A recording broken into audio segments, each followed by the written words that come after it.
President of the Electoral Chamber of the Supreme Court of Venezuela announced that she has started the technical analysis of all the electoral material consigned related to the elections of July 28th. The Israeli army continues to intensify its attacks against the Gaza Strip when the genocide against the Palestinian population reaches 316 days and over 40,000 people killed. And Thailand's House of Representatives elected 37-year-old Paethongtarn Shinawara as their new prime minister.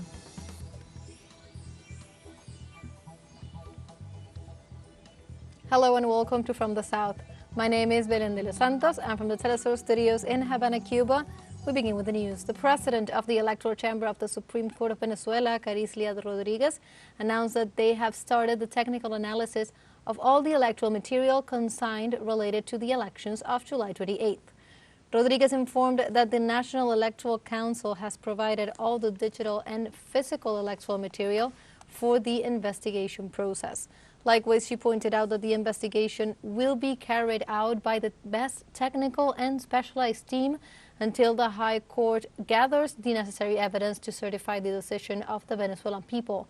In addition, Rodriguez reiterated the commitment of the judiciary to impart justice in the face of the cybernetic coup of the global ultra-right denounced by the re-elected president Nicolás Maduro.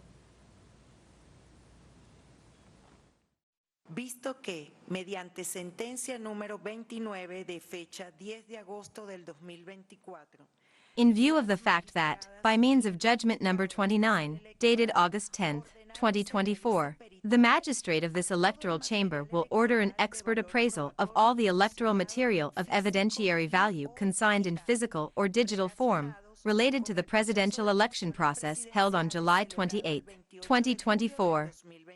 This chamber will make the following considerations. First, this electoral chamber shall proceed to perform in person the supervision and control of the expertise process of the material.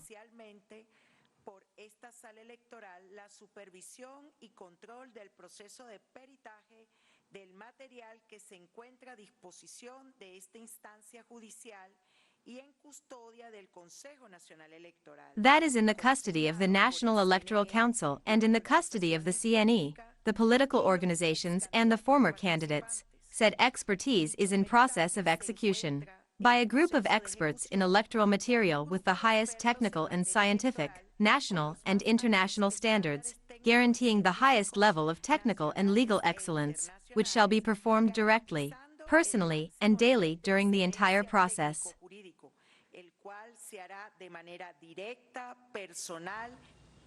We continue on topic as on Thursday, Alba Movimientos launched a statement on social networks condemning the actions that disregard the result of the July 28th presidential election in Venezuela. On the statement, the alliance pointed out that respect for the sovereignty and self-determination of the peoples must be a banner in international relations, and that the social and popular movements that defend the Bolivarian people reject the slightest suggestion aimed at disregarding the result of the electoral process concluded on July 28th. Alba Movimientos also expressed that these insinuations are a disregard for the sovereignty and a lack of respect for the will shown by the people at the ballot box, while stressing that only the Venezuelan people, with the strength of its legitimate institutions, will determine their destiny.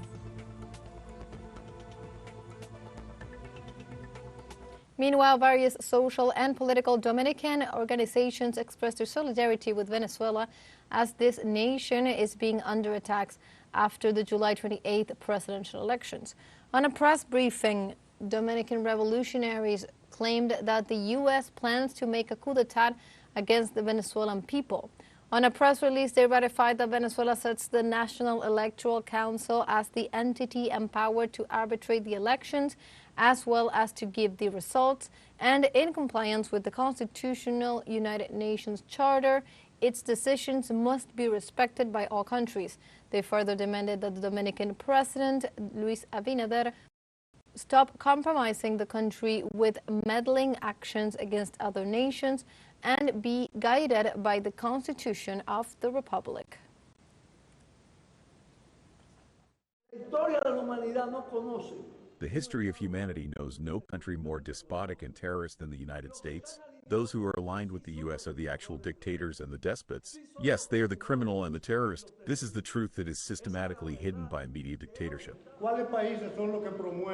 Which countries are encouraging precisely that meeting? Countries that are puppets, that are lackeys of the U.S., so those nations have not proven their true sovereignty and self-determination. Those are the ones that want to impose a meeting of that nature in the Dominican Republic. Here we say no.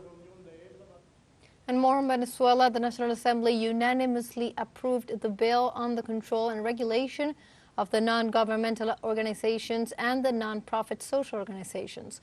The measure seeks to guarantee transparency and establish a system to review the accountability of agents that receive national or foreign financing. The legislation is based on the fact that in Venezuela there are more than 60 non-governmental organizations which are sponsored by foreign governments, among them the United States, that operate for political purposes with the target of generating destabilization. Now let's take a short break, but remember you can join us on TikTok at teleSUR English, where you will find news in different formats, news updates, and much more. We'll be right back. Stay with us.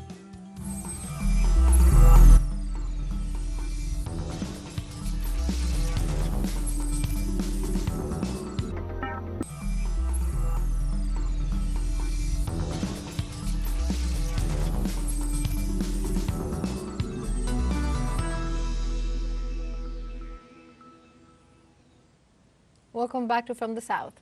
We begin in Chile, where on Friday the strike at the mine known as Escondida, the world's largest open-pit copper mine, entered its fourth day with no agreement between the Chilean workers and the transnational company BHP.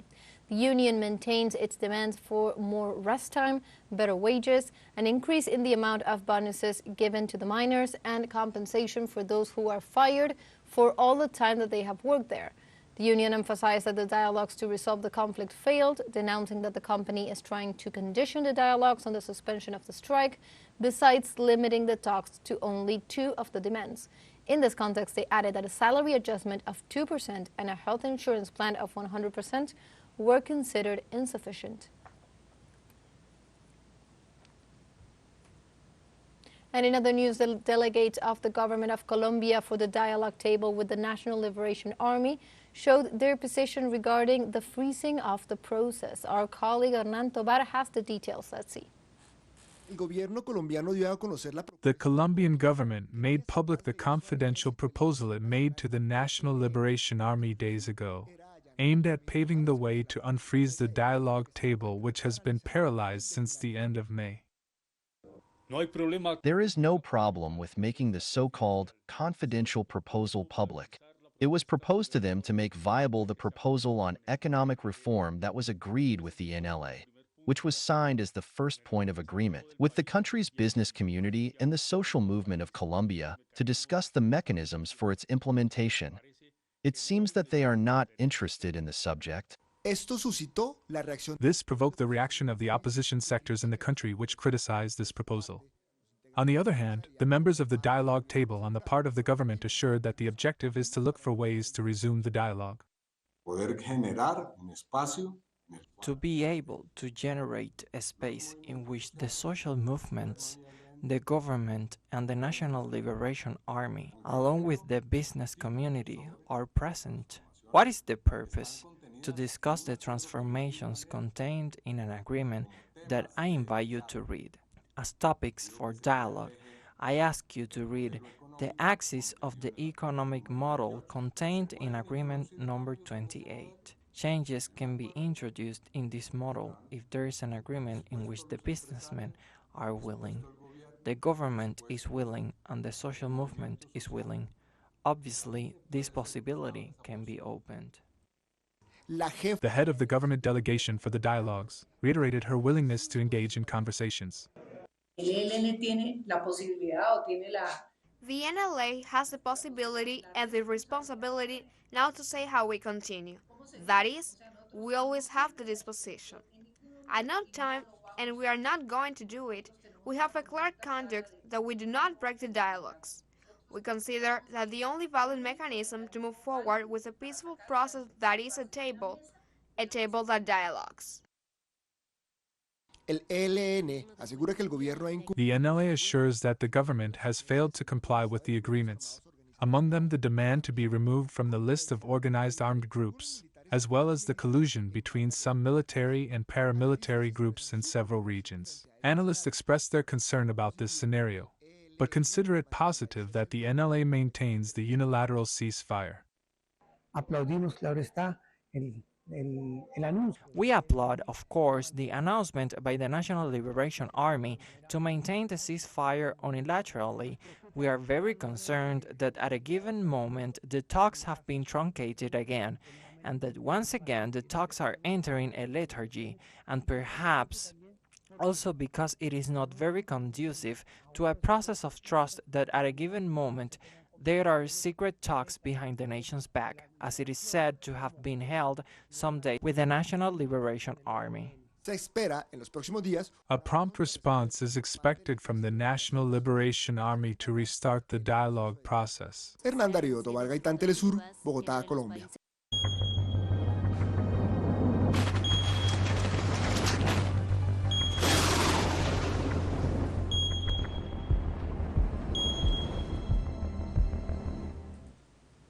We now move on to other topics. In Puerto Rico, at least 900,000 people are without electric service after the passage of Hurricane Ernesto.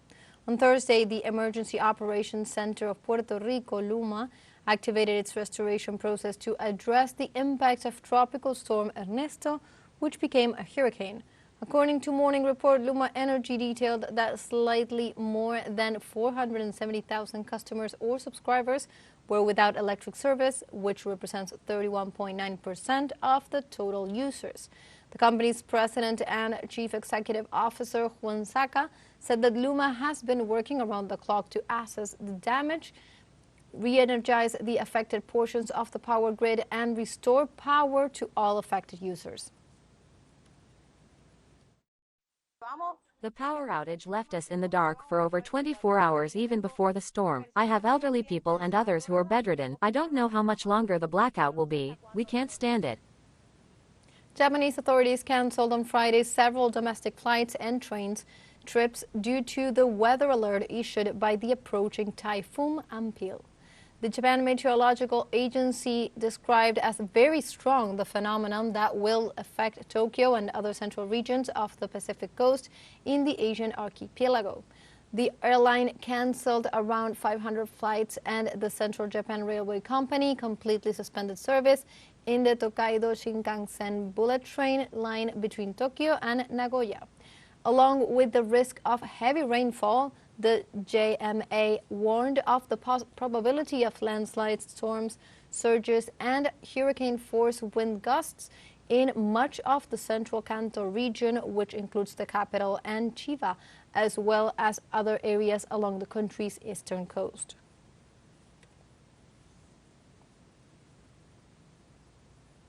And also, the organization CARE alerted on Thursday that almost half of the population of Zambia have been affected by the devastating drought caused by the El Niño weather phenomenon, which has forced many families to eat only once a day and travel long distances to get water.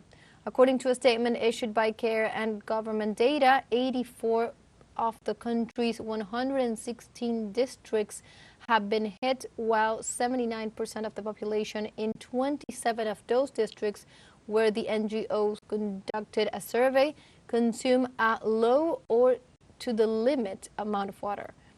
Chikawe Bida, CARE's director in Zambia, said that the situation in the country is dire and continues to deteriorate, especially for women and girls. Not only do they have to walk long distances, but when they find water, it is usually not clean. We have a second short break coming up, but before we invite you to visit our YouTube channel at teleSUR English. There you'll be able to rewatch our interviews, top stories, special broadcastings, and more. Hit the subscribe button and activate the notification bell to stay up to date on the world's most recent events. Final short break, don't go away.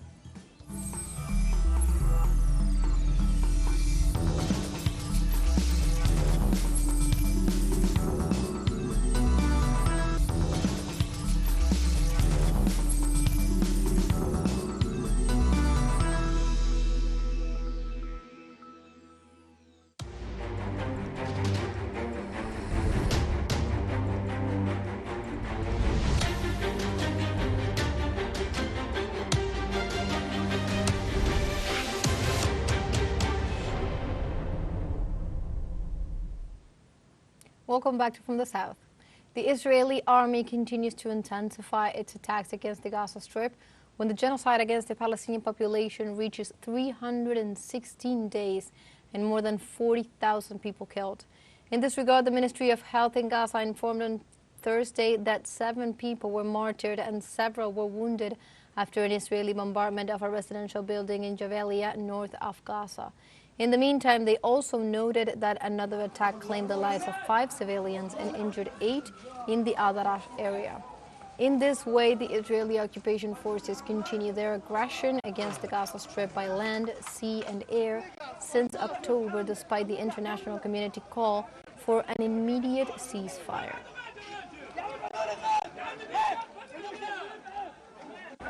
The Israeli occupation forces continue to commit genocide and massacres against the Palestinian people. Several floors in this building, which the Al-Ahmad family owns, were targeted. I know this family well. They are civilians and innocent. A large number of people were killed, including children, women and seniors.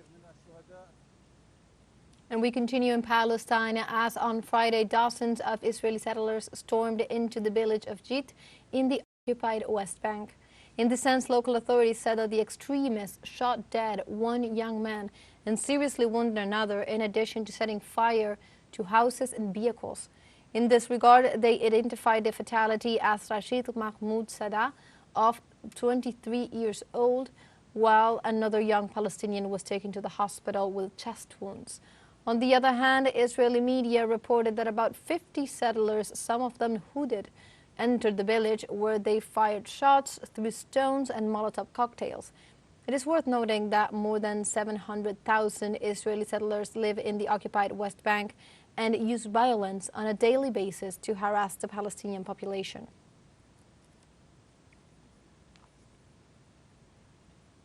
And meanwhile, a demonstration took place in the city of Ramallah in support of the Gaza Strip population and to condemn the crimes of the Israeli occupation army in the territory.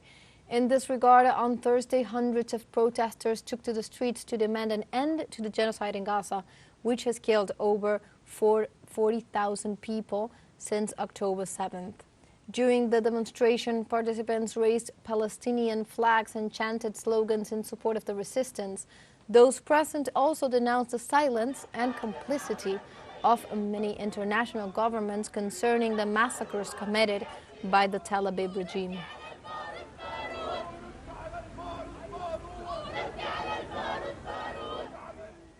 And in other news, on Thursday, authorities in the Democratic Republic of the Congo reported 548 deaths due to the outbreak of the infectious disease known as Mpox virus.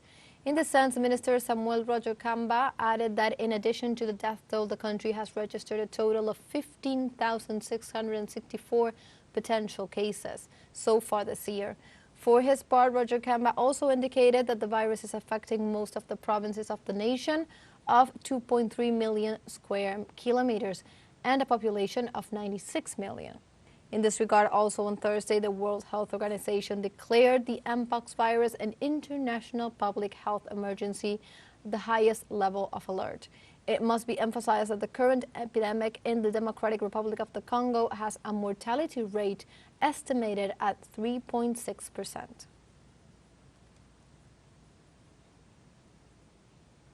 And on Friday, Thailand's House of Representatives elected a new prime minister. Paethongtarn Shinawara, daughter of former president and influential politician Thaksin, won 319 votes of the 493 deputies in the current chamber and is the second woman to become the country's prime minister. At 37, she was one of the new faces of her party during the 2023 election campaign and is now the youngest to hold the post. The decision comes on the heels of the dismissal 2 days ago of Shreta Thavisin, who, according to a court, violated the code of ethics established in the Constitution. Now, of course, today I feel very honored and I feel very happy. I really hope that I can make the people feel confident about that we can to build the opportunities and to improve the quality of life and to empower to all ties. And like this, we have come to the end of this news brief. You can find these and many other stories on our website at telesurenglish.net. And also join us on social media. We are on Facebook, X, Instagram, Telegram, and also on TikTok. For TeleSUR English, my name is Belén de los Santos. Thank you for watching.